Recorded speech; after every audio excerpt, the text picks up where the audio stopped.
Yo, what's up, everybody? I'm Marcus. I'm Ryan. And together, we are the Northwest Sports Fanatics.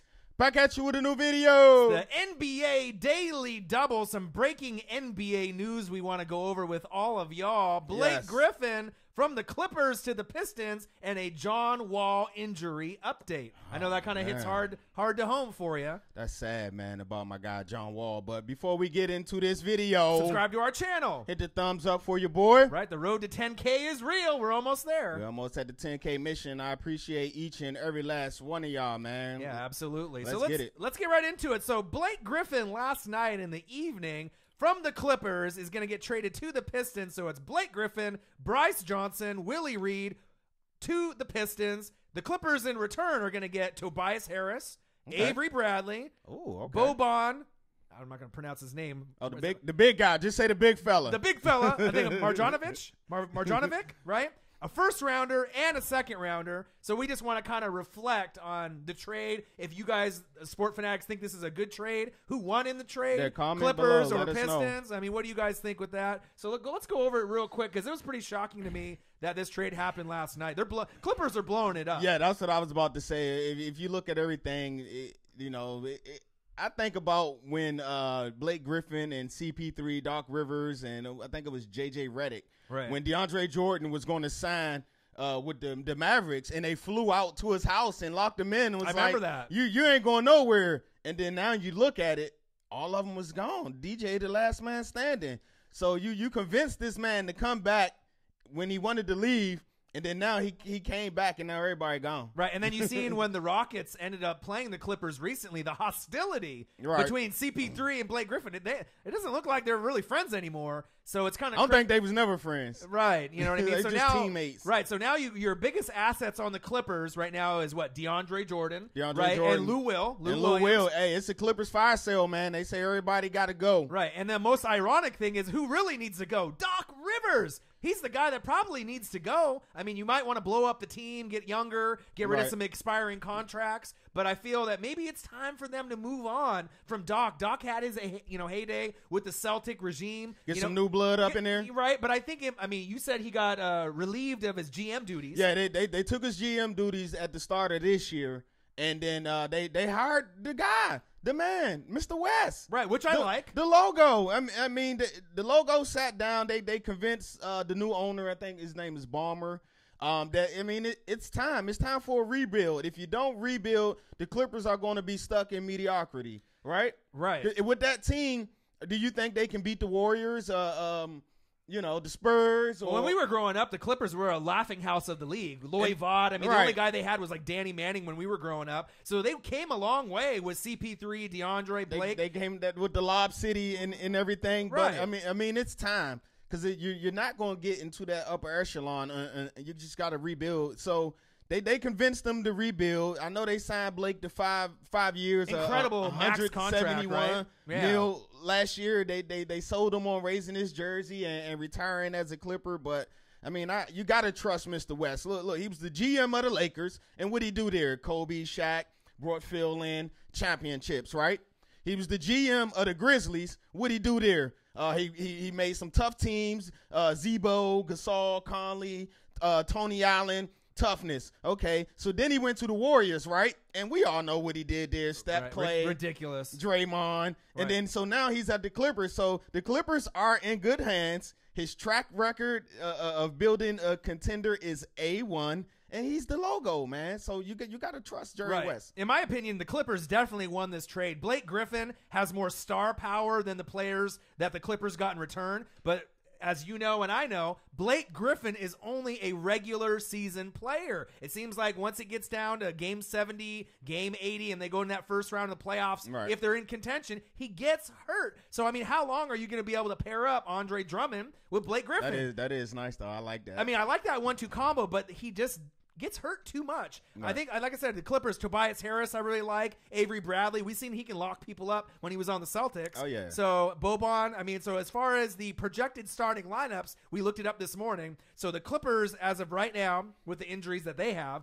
Patrick Beverley out for the year, right? Sad, Austin man. Rivers is injured as well. So Milos Teodosic, point guard. Lou Will possibly will come off the All-Star Lou Will. right snubbery. Some right? respect on his name. He might come into the starting lineup at shooting guard, they're saying. Avery Bradley at small forward, Tobias Harris at power forward, and DeAndre Jordan. Now, we'll have to wait and see if Lou Will and DeAndre Jordan get the boot and they get rid of them as well. But that's a pretty nice starting five. Yeah, that's not bad. But it's crazy because at the start of this year, the Clippers was one of the last remaining undefeated teams, right? And we're like, whoa, they got something there. Right. They had Beverly. He was doing what Beverly do. He's balling. Gallinari came and he was balling. Austin Rivers was healthy. And then you had And Blake, then Blake and got DeAndre. Blake got hurt. Right, as he always does. And then his bugaboo. And now look where the team at now. Right, and the Pistons projected starting lineup, Ish Smith because Reggie Jackson injured. He's been injured since December. Luke Kennard from Duke, the shooter, the lefty. I think he got potential, man. He just wasn't really getting the playing time Right. for He can him shoot to the be able rock, to though. develop. Oh, he's not only can he shoot the rock, he's crafty. Right. Small forward, Reggie Bullock. Power forward, Blake Griffin. And then center, Andre Drummond. So the ironic thing is Andre Drummond and Lou Will were the two big snubs in the All-Star game. Right. And then we have a little John Wall update that might open up a spot. But both teams right now, coincidentally, are 9 seeds. So they're 1 seed out from the playoffs. The Pistons are 22-26. 2.5 back of the Sixers. So they're in, obviously, grabbing range of getting in there. The Clippers are also a 9 seed, 25-24, 1 game above 500. Half game back of the Nuggets. So with this trade, obviously both teams are trying to make that push for that 7 or 8 seed. Right. I don't know if either one is really going to make it, but we'll have to, because obviously with Boogie going down, they're like 5 games above 500. Get better soon, Boogie, man. He was having a career AD, year, I think, can hold it down, but they may slide a little bit at some point in the next 20 games. So as far as who do you think really won this trade? Was it the Clippers? And they got a first rounder and a second rounder on top of it too. So I feel the Clippers won this in a landslide. I mean, it's going to be debated for years to come. Like I said, the Clippers, they're looking to go into a rebuild, and what's the first thing you do to rebuild is try to accumulate as many young players that still develop into Tobias Harris and a draft pick. So they got a draft pick, but then you was looking to get rid of Blake.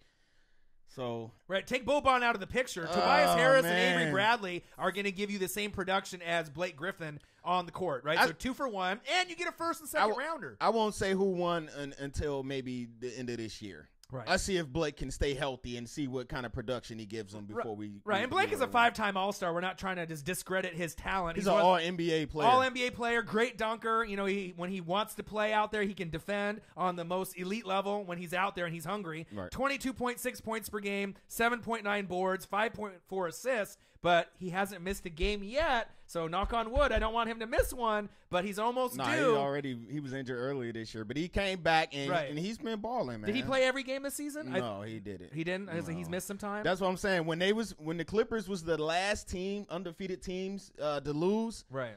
Has he played Blake in every got game hurt. this season? No. How many games has he missed? He missed, I want to say like 12 to 15. 12 to 15. If I'm wrong, comment below. Okay. But when they was playing well early in the year, Blake got hurt, and then they started losing a bunch of games. Right. So comment below who you guys think really won this trade. Did the Pistons win the trade by getting Blake Griffin, pairing him up with obviously Andre Drummond, or did the Clippers win by getting talent and maybe they're going to be able to rebuild? And we'll have to see what they do with DeAndre Jordan and Lou Will. And comment below if you think Doc Rivers needs to go. Is it time? Do they need to look in another direction?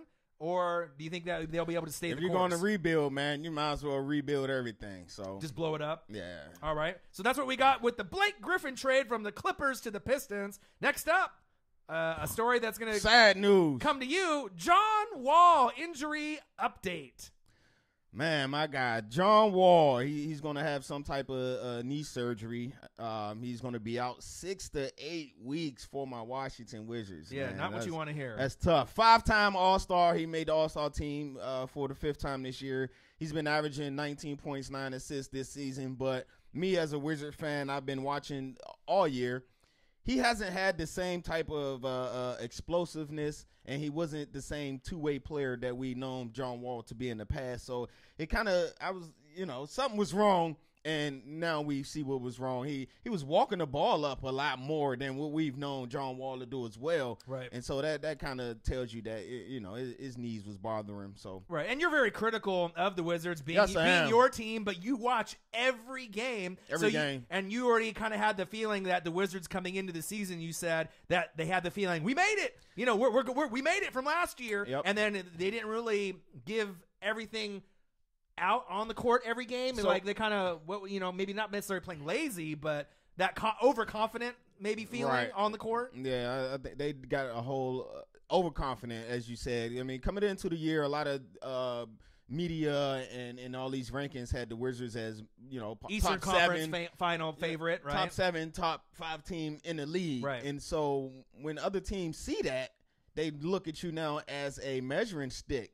So they're going to play hard against you each and every game, and the Wizards this year so far haven't matched that same intensity that teams has been given to them, and that's where you get the losing record against teams below 500, which the Blazers are very common of doing as well. We play good for the good teams, but when we play those bad teams under 500, we can't win a damn game, either one of our teams. But the teams against teams with winning records, we're unbelievable. We're I think 60% win percentage. Right. So we bring our A game when the good teams come along, Wizards and Blazers, but then we play a lower end team, maybe like an Orlando, and then we just stink it up and then don't even bring a game at all. Right? Yeah, it's gonna be tough, man. Because when he played the Wizards, we have the best net efficiency. We're not the best, but we're fourth best. Fourth best in that efficiency, and we're 23rd without him. And that's out of 30 teams. So he definitely means a lot.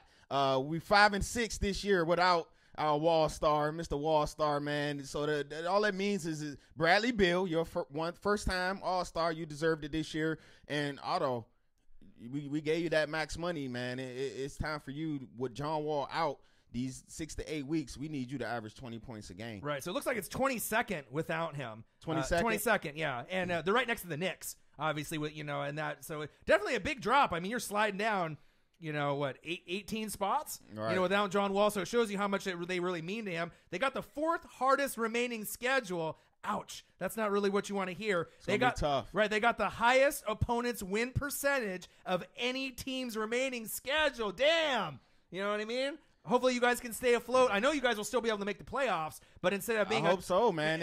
I believe it's only 2 games separating us, and I believe the 10th and the 9th spot. So right, I think a top 3 seed is totally out the window, but somewhere between 4 and 8 is still possible. We're just gonna have to see if the backups can come in and do some damage. It's gonna be huge on Tim Frazier, who had a good game the other day against the Hawks, but it's the Hawks. I don't put too much stock into that. And also Satoransky.